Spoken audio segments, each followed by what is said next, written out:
I'm using a marker pad. That's marker paper that can go in your croquis book. It's paper that you can use for your presentations, and it's also paper that you can use to do an illustration that's going to go in your portfolio.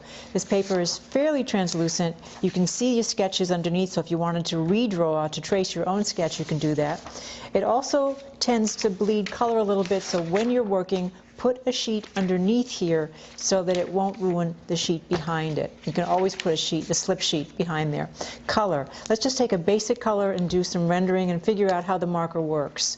Color, I'm going to take color and I'm going to just fill in, scrubbing the color, going back and forth, keeping it nice and wet, and I'm going to go edge to edge. This would be tight color or finished color. When it's edge to edge, and I'm going as fast as I can, so I keep the color kind of wet, and that way it should be less likely to streak. That's flat, solid color. It's a solid color fabric, and it's an easy, quick rendering trick. Just to keep scrubbing the color, make it flat. Now you can also do something where you do partial rendering or loose rendering. This is called for roughs, your rough sketches. And what you do is you just kind of fill in, look for where the drape is or construction detail, and you fill in the color. That's loose.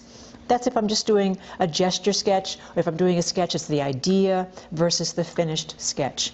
I can also do it with a light source and tell you that light is coming from this direction, so I'm going to fill in based on if there were light shining on the fabric. Not to make it a shiny fabric, but I'm just saying for partial rendering reasons. And again, I'm still scrubbing, taking that color and making it as loose as possible. I'm working with the folds so that you can see the fabric move in and out, get a sense of volume and drape.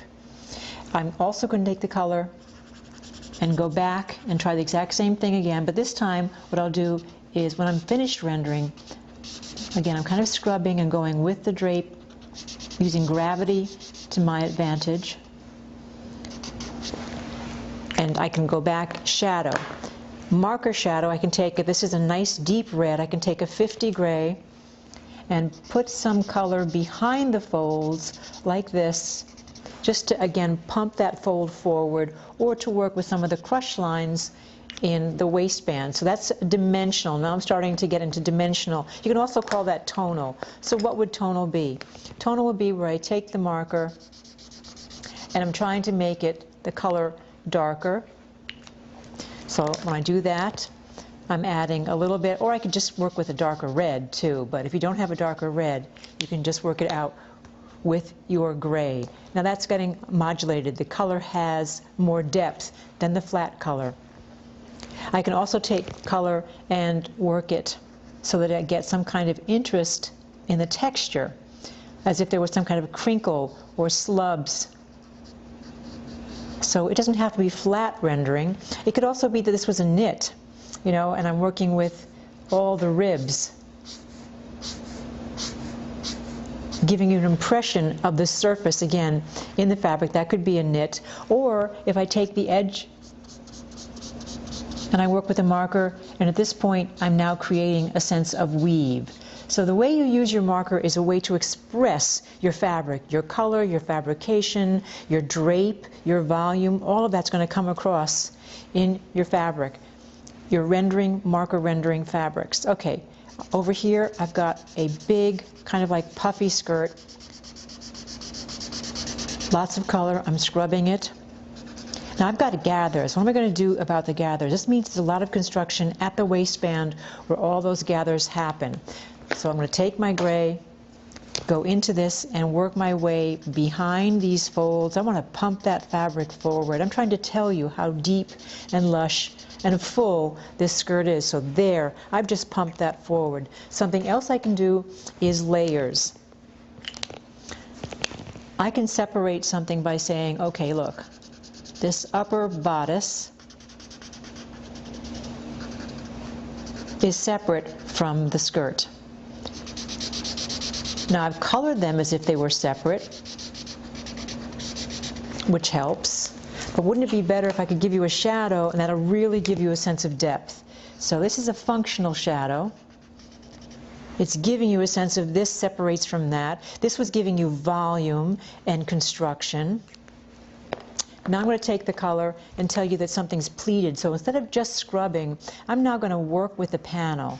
I'm going to tell you that that is a pleat, and that's a pleated panel. So it's important that I get a sense of that color being in a section, in a unit, a draped unit. So I'm telling you that's a pleated skirt, and then I can work my way up inside the pleat. Now I've given you information with color. Last, I'm going to tell you, you can get color to move with the fabric. So you drape with your grain or the direction of your pull. Like for instance, look at this. I am now going to color sideways because the fabric went sideways. Then these little ties that move out, I'm going to color in the direction. So each fabric move I follow. And if this fabric now just simply goes down, okay, this fabric I'll color in the direction of gravity. Shadow, I can use shadow and take the shadow to tell you where the fabric really crunched the most. I can tell you where the fabric overlapped, where it was on top of something. So that's how you make color work for you. Then I can go back in there. Now this is really talking about construction, volume, drape. It's about as full as you can get in a skirt, in detail, in construction, in the color for the fabrics of a basic solid color.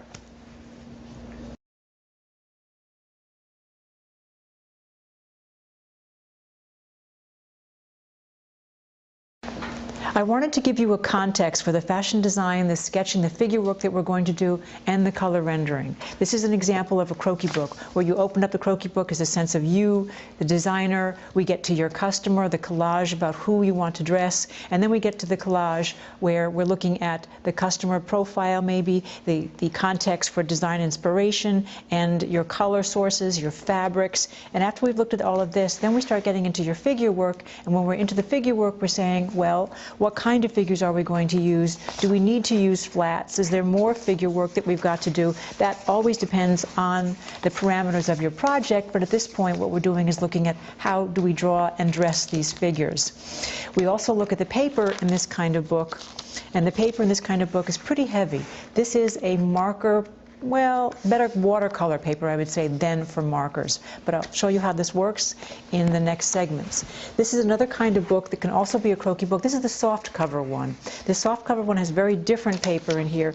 And if you're putting in your photographs, you're putting in your drawing, you very often take and lift papers. You kind of like tape them in. This whole thing becomes a real journal workshop kind of paper.